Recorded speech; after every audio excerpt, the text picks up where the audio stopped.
much contradictory information, and it's very difficult to work out. This is the problem I'm facing. Exactly which way things should go. Well, I'm not convinced that the work is as urgent as this report suggests.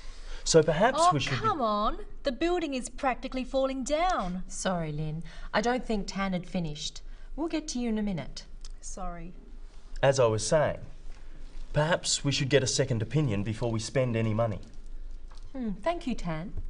What's your opinion, Walter? Well, as far as I'm concerned, it's a question of safety. So I think we should go ahead. Are you suggesting that someone could get hurt? In my opinion, yes. If you ask me, there is a serious risk of an accident. And it's not a recent problem. Are you implying we should have done something earlier? Much earlier. It's a real concern. Hear, hear. In that case, I agree. We should do something now. I think so too. Thank you, Walter. Well, if there's no... Excuse me, Madam Chairperson. Yes, Barbara? What about the problem with parking? There were no places again this morning. Maybe if you got to work on time. All comments through the chair, if you don't mind, Walter. Parking isn't on the agenda for this meeting. Perhaps you could suggest it for our next meeting, Barbara. Well, if there's no more discussion, we'll put it to a vote. Hear, hear.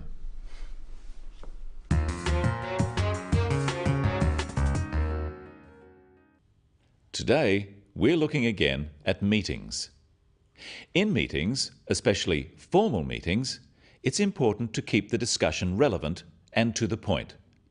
So we're looking at some words and phrases that a chairperson might use to stop irrelevant discussion and interruptions.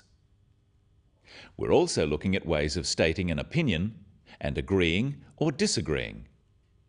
First of all, notice how Tan states that he doesn't agree with the report. Well, I'm not convinced that the work is as urgent as this report suggests. Tan says, I'm not convinced. He means he disagrees with the report. But by saying he's not convinced, he is leaving himself open to another point of view. Let's look at some phrases you can use to express disagreement. I'm afraid I'm not convinced. I don't entirely agree. I'm not sure about that. I can't agree with you there. I don't think that's quite correct. Notice that all of these ways of disagreeing are polite. If you use stronger terms of disagreement, it can sound rude or argumentative. Well, I'm not convinced that the work is as urgent as this report suggests. So perhaps Don't be ridiculous. Excuse me? When disagreeing, the speaker normally also gives a reason for their opinion and may use an expression showing that it is their opinion. Listen to Walter. Well, as far as I'm concerned, it's a question of safety. So I think we should go ahead. Are you suggesting that someone could get hurt? In my opinion, yes. Let's practice some phrases you can use to introduce your opinion about something. In my opinion, as far as I'm concerned, if you ask me, the way I see it is this. And of course, you can simply state, I think, or I believe. Notice that Tan asks for clarification of the point Walter makes. He wants to make sure he understands what Walter is saying. Let's look at some ways of seeking clarification and checking understanding. Practice these with Tan. Are you suggesting that someone could get hurt?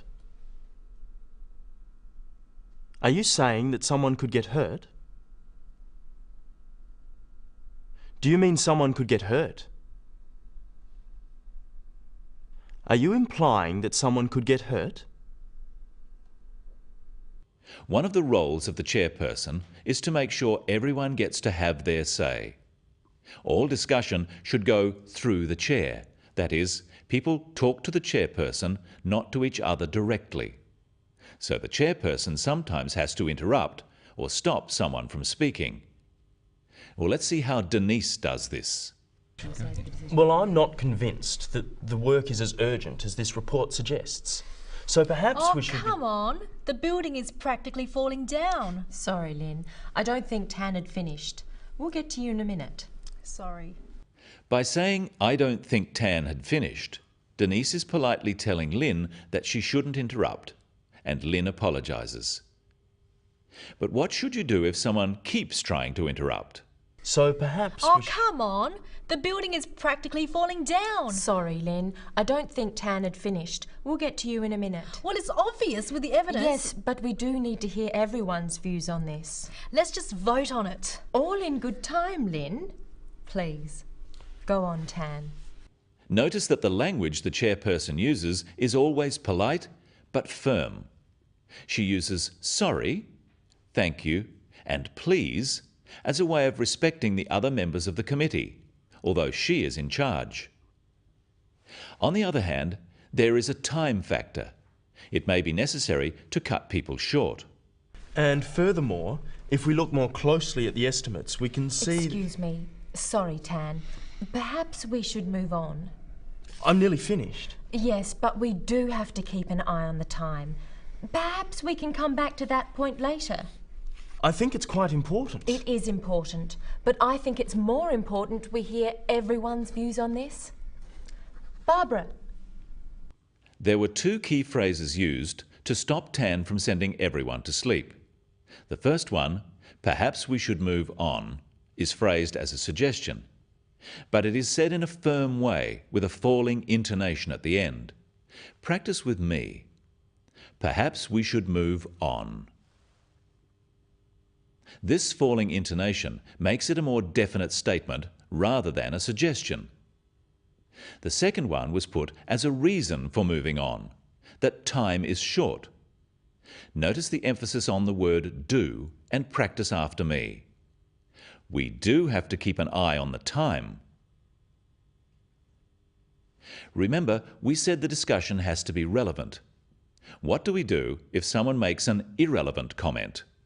What about the problem with parking? There were no places again this morning. Maybe if you got to work on time. All comments through the chair, if you don't mind, Walter.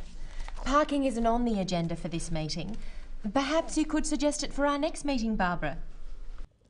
When Walter makes a comment directly to Barbara, Denise says, "All comments through the chair, if you don't mind." This is a way of reminding Walter of correct meeting procedure. All comments through the chair means he must speak to the meeting, not directly to one person at the table. Denise suggests that parking isn't on the agenda for this meeting. But so that Barbara doesn't feel bad, she suggests it could be discussed at another time. Finally, we've looked at disagreeing. Let's look at ways of agreeing with a point. Are you implying we should have done something earlier? Much earlier. It's a real concern. Hear, hear. In that case, I agree. We should do something now. I think so too. Agreeing is simpler than disagreeing, as you don't have to state a reason. Repeat these phrases after me. I agree. In that case, I agree. I'll go along with you. I couldn't agree more. That's right. I concur. Absolutely. Let's review some of the other important expressions we've looked at in today's episode. I'm afraid I'm not convinced. Are you suggesting that someone could get hurt? I can't quite agree with you there. As far as I'm concerned, it's a question of safety. Perhaps we should move on. We do have to keep an eye on the time. When giving opinions in a meeting, it's important to use phrases such as, "in my opinion," "from my point of view," or "I think," instead of just stating your opinions as facts. This is respectful of other people who may have different views. But when you strongly agree with something someone else says, you can say, "Hear, hear." That's all for today.